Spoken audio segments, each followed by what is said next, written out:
우리들의 선한 목자가 되시는 우리 주님을 향하여 할렐루야 찬양대에서 찬양했습니다.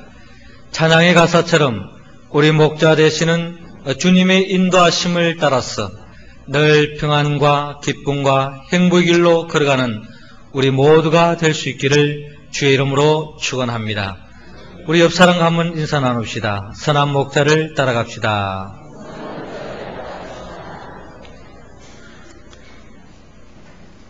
추운 겨울을 보내면서 우리의 마음속에 품었던 포근한 봄이 점점 더 다가오고 있습니다.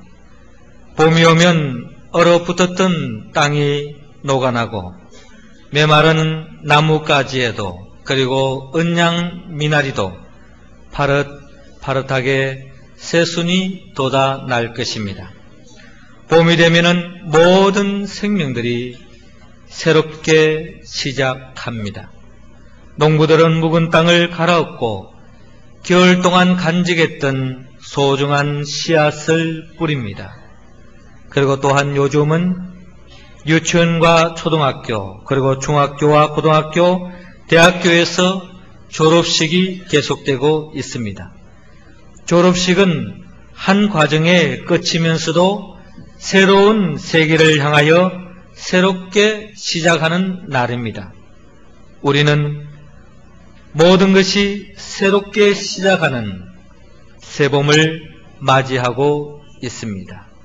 모든 것이 새롭게 시작하는 이 새봄을 맞이하면서 우리는 오늘 본문을 통하여 어떻게 사는 것이 새롭게 시작하는 삶인가 하는 것을 함께 생각해 보기를 원합니다.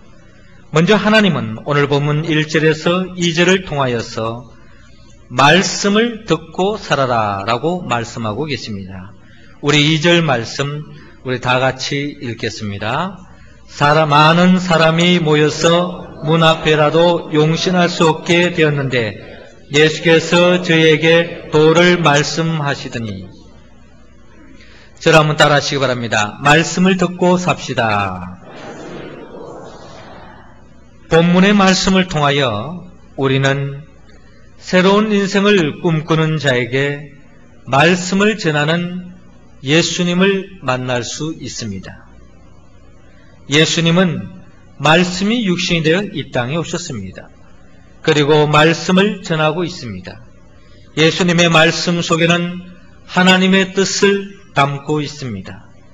하나님의 뜻을 바로 알고 하나님의 뜻대로 살 때에 참된 행복의 길로 나아갈 수 있기 때문에 주님은 하나님의 뜻을 담고 말씀을 증거하고 있습니다.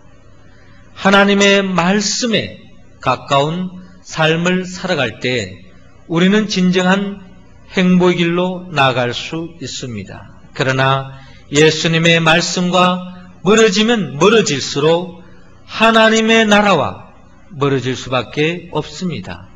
불행해질 수밖에 없습니다. 아담과 하와가 동산에서 왜 쫓겨나고 말았습니까? 하나님의 말씀에서 멀어졌기 때문입니다. 하나님의 말씀을 귀담아 듣지 않고 하나님의 말씀대로 순종하지 않았을 때에 고통과 저주가 찾아왔습니다. 절망과 사망의 나라로 전락하고 말았습니다.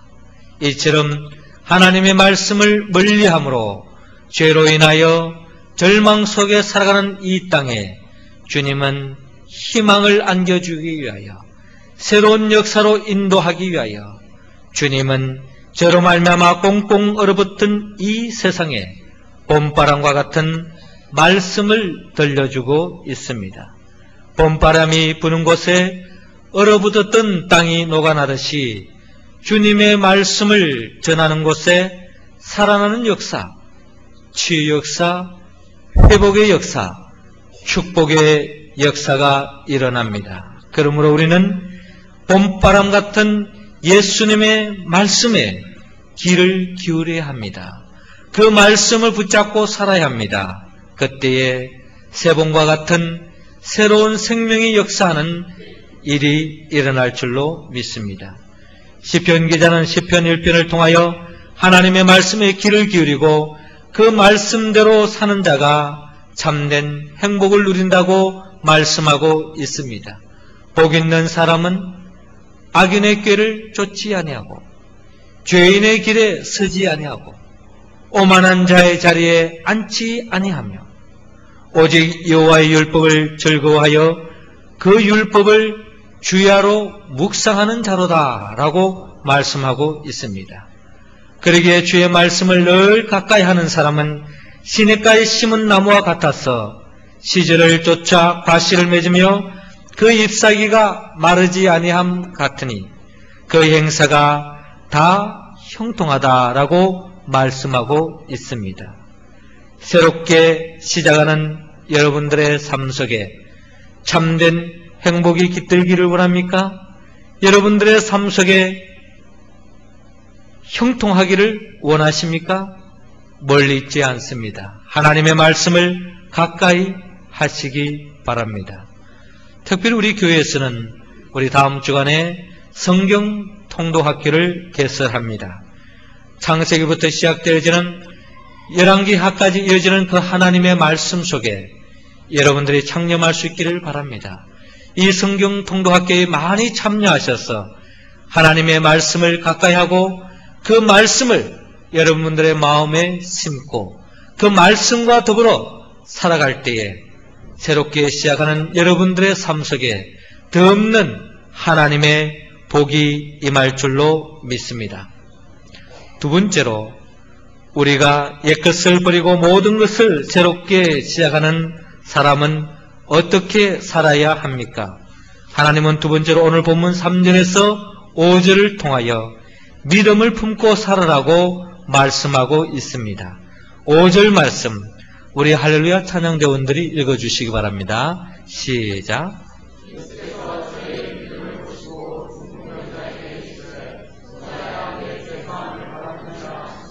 아멘. 저를 한번 따라 하시기 바랍니다. 믿음을 품고 삽시다. 오늘의 본문을 통하여서 우리는 절망 속에 살아가는 한 중풍병자를 치유하시는 예수님을 만날 수 있습니다. 예수님으로부터 한 문둥병자가 치유받는 과정을 살펴보면 문둥병자의 그 자신의 믿음을 보고 치유한 것이 아니라 한 문둥병자를 사랑하는 사람들의 그 믿음으로 말미암아 치유받는 것을 바라볼 수 있습니다. 사람들은 절망과 고통 속에 살고 있는 한 문둥병자도 예수께로 나아가기만 하면, 예수님께로 데려가기만 하면 참된 희망과 행복을 되찾을 수 있다고 믿었습니다. 그 믿음으로 사람들은 한 문둥병자를 데리고 믿음으로 예수님께로 나아갑니다. 그러나 많은 무리가 예수님의 말씀을 듣기 위하여 애워사고 있기 때문에 예수님께로 다가가면, 예수님께로 나아가면 그 어떠한 질병도 나을 수 있으라고 하는 그 믿음을 가졌지만 많은 사람들이 애워사서 도저히 주님께로 가까이 다가갈 수 없습니다. 믿음으로 예수님께 나아가는 길에도 우리는 걸림돌이 있다는 것을 볼 수 있습니다. 어떠한 걸림돌이 있다 할지라도, 어떠한 장벽이 있다 할지라도 믿음의 사람은 거기에 연연하지 않습니다. 끝까지 믿음으로 그 어떠한 걸림돌과 절망과 절벽을 뛰어넘고 주님께로 나아가는 것을 볼 수 있는데, 결국 믿음의 사람들은 예수님이 계시는 지붕을 뜯어서 구멍을 내어 중풍병자의 눈상을 달아 내리고 있습니다. 이때에 예수님께서는 그들의 행동 그 이면에 담겨져 있는 그들의 믿음을 보시고 치유 역사를 펼치시는 것을 바라볼 수 있습니다. 이처럼 믿음은 놀라운 역사를 일으킵니다. 히브리서 11장 6절에는 말씀합니다. 믿음이 없이는 기쁘시게 못하나니 하나님께 나아가는 자는 반드시 그가 계신 것과 또한 그가 자기를 찾는 자들에게 상을 주시는 이심을 믿어야 할지니라 라고 말씀하고 있습니다. 예수님께로 나아가면 모든 문제가 해결함을 받습니다.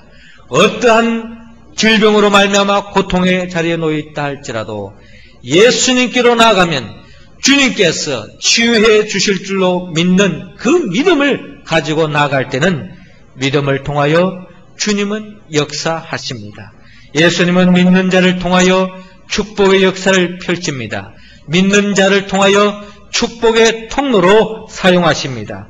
그리고 믿는 자에게는 능치 못한 일이 없으며 어떠한 문제로부터 벗어날 수 있도록 길을 열어주신다고 성경은 약속하고 있습니다. 1945년 8.15 해방 전에 일어난 사건입니다. 황해도 재령읍 남정리의 송영모 씨의 장녀는 안전병이었습니다. 그의 아버지는 예수님을 믿지 않는 분이었습니다. 그래서 그는 예수님이 역사하시는 기적을 절대로 믿지 않았습니다. 그러던 어느 날 그 마을에 김익도 목사님이 부흥회가 열리게 되었습니다. 송영모 씨는 불신자이기 때문에 부흥에 대해서 도저히 관심이 없었습니다. 그러나 그의 딸은 안전뱅이는 예수님을 믿었고 부흥회에 참석하고 싶었습니다. 딸은 아버지를 설득하여서 함께 그 부흥회에 참석하자고 계속 권했습니다. 그러나 아버지는 부흥회에 참석하여서 기도를 받는다고 할지라도 안전병이 고침을 받는다는 것은 있을 수 없는 일이다 라고 하면서 반대를 하셨습니다. 그러나 딸의 계속되는 설득에 아버지가 포기하고 마침내 딸을 데리고 부흥회에 참여하게 되었습니다. 부흥회가 열리는 신천 서부교회로 찾아가게 되었습니다. 첫날부터 9일째 되는 날까지 집회에 참석을 했지만 결코 병이 낫는 기미도 보이지 않았습니다. 그러나 딸은 믿음이 흔들리지 않고 계속해서 그 부흥회에 참석했습니다. 열흘째 되는 날이었습니다. 집에 돌아온 그녀에게 기적이 일어났습니다. 지팡이를 잡고 안전뱅이가 지팡이를 잡고 그 자리에 일어설 수 있게 되었습니다. 그녀는 다시 믿음을 가지고 교회에 찾아가서 부흥회에서 은혜를 받고 목사님의 기도를 받고 완전히 일어나 교회 밖으로 걸어나갈 수 있게 되었습니다. 40리로 더 되는 재령읍 자기 집으로 그 누구의 부축도 없이 걸어갈 수 있게 되었습니다. 이처럼 주님께로 나아가면 치유함을 받을 수 있다고 하는 그 믿음을 가진 자가 주님을 만남을 통하여서 치유함을 받을 수 있는 것처럼 예수 그리스도의 이름으로 나아가서 예수 그리스도의 이름으로 사역을 펼치는 목사님께 나아가 기도하면 믿음에 가진 자를 통하여서 기도할 때에 치유받을 수 있다고 하는 그 믿음으로 나아가는 자도 동일하게 치유받는 역사가 오늘날 이 시대 속에도 동일하게 일어난다는 사실입니다. 예수님은 오직 믿음으로 나아오는 자를 축복하십니다. 그리고 그 믿음을 보시고 그 어떠한 병도 고쳐주십니다. 그 어떠한 문제도 해결해 주십니다. 사랑하는 성도 여러분, 새봄을 맞이하면서 여러분들의 삶을 새롭게 출발하기를 원하십니까? 그렇다면 모든 문제를 해결해 주시는 그 예수님을 믿고 선한 목자 되시는 주님의 인도하심을 따라가시기 바랍니다. 반드시 주님께서 여러분들의 앞길을 열어주시고 여러분들의 삶을 향하여 나아가는 그 어떤 걸림돌과 장벽도 무너뜨려 주시고 모든 문제를 해결해 주시는 그 주님으로 인하여 덧없는 행복한 삶을 나아가는 우리 모두가 되기를 주의 이름으로 축원합니다. 세 번째로 하나님은 옛것을 버리고 새롭게 시작하는 사람들을 오늘 본문 6절에서 12절을 통하여 주님을 알고 살아라 라고 말씀하고 있습니다. 우리 10절 말씀 우리 다 같이 읽겠습니다. 시작. 그러나 인자가 땅에서 죄를 사하는 권세가 있는 줄을 너희로 알게 하려 하노라 하시고 중풍병자에게 말씀하시되. 주를 한번 따라 하시기 바랍니다. 주님을 알고 삽시다. 오늘의 본문을 통하여서 우리는 새로운 역사를 펼치시는 예수님을 만날 수 있습니다. 예수님은 죄를 사하는 권세를 가지시고 이 땅에 오셨습니다. 이때에 어떤 서기관들이 이 사람이 어찌 이렇게 말하는가 참남하도다. 오직 하나님 한 분 외에는 누가 능히 죄를 사할 수 있겠느냐라고 말하고 있습니다. 아는 게 아니라 구약의 전통적인 관점에서 생각해 본다면 맞는 이야기입니다. 그러나 그럼에도 불구하고 예수님께서는 죄를 사하는 권세를 가지고 이 땅에 오셨습니다. 그리고 죄를 사하는 권세를 가지고 이 땅에 오셨음을 주님은 밝히고 있습니다. 그렇습니다. 예수님에 대하여 모르면 모를수록 우리는 불행해질 수밖에 없습니다. 예수님에 대하여 알면 알수록 우리는 더 행복에 가까워질 수 있다는 겁니다. 예수님이 어떤 분입니까? 예수님은 우리 모든 죄를 해결하기 위하여 이 땅에 오신 분입니다. 죄가 무엇입니까? 죄 때문에 모든 사람들이 고통을 받을 수밖에 없고, 죄 때문에 불행해질 수밖에 없고, 죄 때문에 절망할 수밖에 없고, 죄 때문에 죽음에 이를 수밖에 없는데, 그 우리 모든 인간의 근원적인 문제 대신 죄의 문제를 해결할 수 있는 분은 오직 예수 그리스도 한 분밖에 없다는 것입니다. 예수님은 바로 이 죄의 문제를 해결하시는 분입니다. 예수님께로 나아갈 때만이 우리는 죄의 문제로부터 해방받을 수 있습니다. 세상에서 가장 전과가 많은 죄수는 오스트레일리아의 브리스벤 형무소에서 1967년도에 사망한 더워드 이브자리라고 하는 사람이었는데, 이 사람이 평생토록 감옥에서 그의 이름과 같이 이브자리로 삼고 평생토록 감옥 생활을 했습니다. 그의 전과가 무려 1433범이었습니다.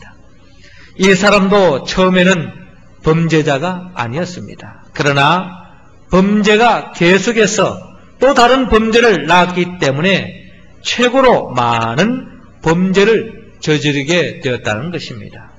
고대 이탈리아의 철학자 세네카는 말하기를 한 번의 죄를 지으면 또 다른 죄로서 이를 덮지 않을 수 없다라고 이야기하면서 죄는 계속해서 더 심한 죄를 낳을 수밖에 없습니다.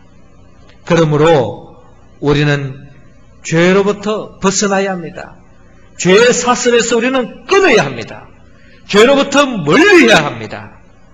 하지만 문제는 그 죄를 내 힘으로 끊을 수 없다는 것입니다. 여기에 더 문제의 심각성이 있습니다.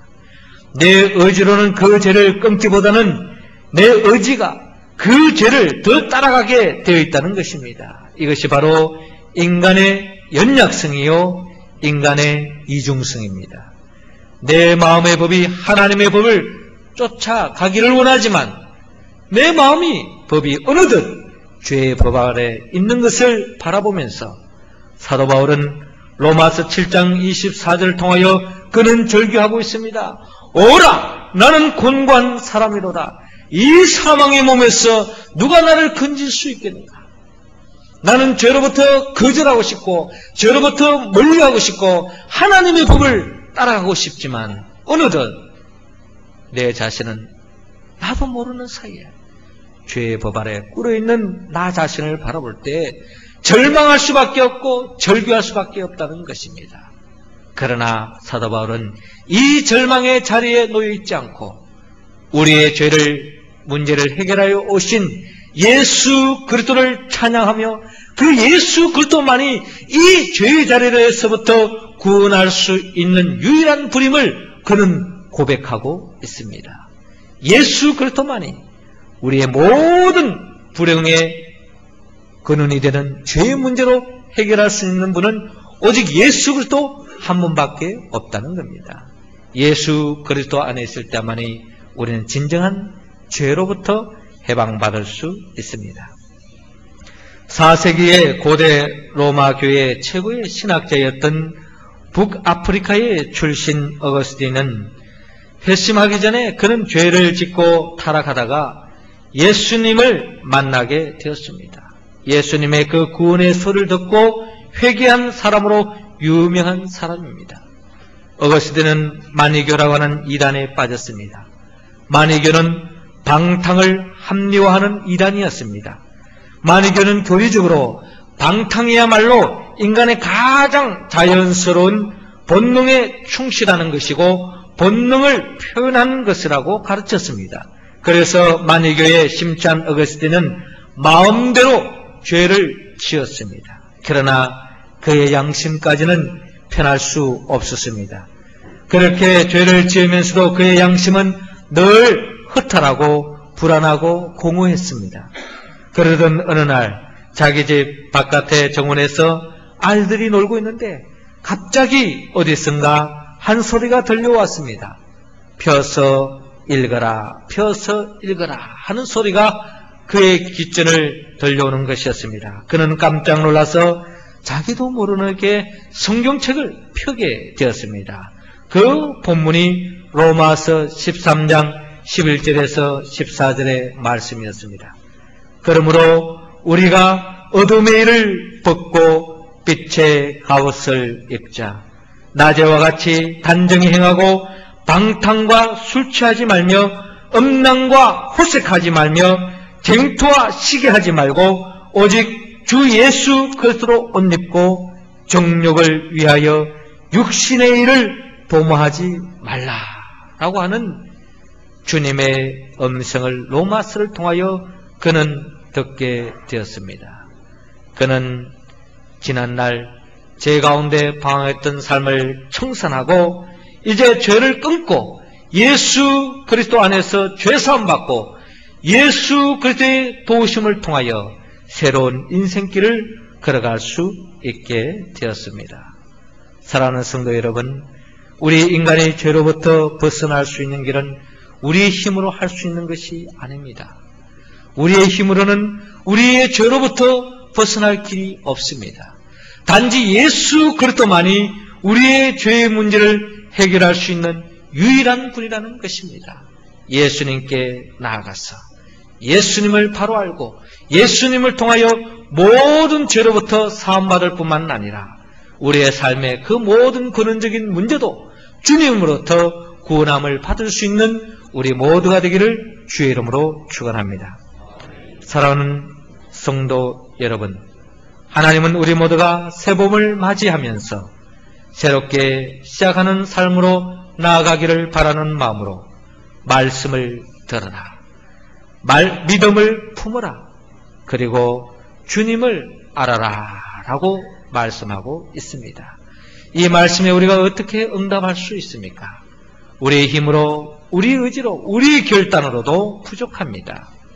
우리를 위하여 죽으시고 우리를 위하여 부활하신 예수 그리스도의 영 보혜사 성령의 도우심으로 말미암아 이제 오늘 주신 그 말씀에 응답하여서 새롭게 맞이하는 이 새봄에 새롭게 인생의 계획을 세우시고 새로운 인생을 향하여 힘있게 나아가는 우리 모두가 되기를 주의 이름으로 축원합니다. 기도드리겠습니다.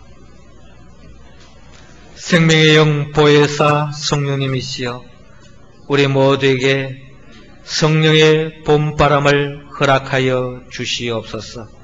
아직도 죄로 말미암아 죄의 사슬에 얽매여서 주여 절망 속에 고통 속에 추운 겨울을 보내고 있습니다. 주의 성령님께서 우리 가운데 함께 하셔서 우리의 마음이 더욱더 주의 말씀에 귀를 기울이게 하시고 믿음을 품게 하시고 점점 주님을 알아감으로 진정한 주님이 예비해 놓으신 그 충만한 복을 누리며 살아가는 복된 인생길로 인도하여 주시옵소서. 예수님의 이름으로 기도드리옵나이다. 아멘.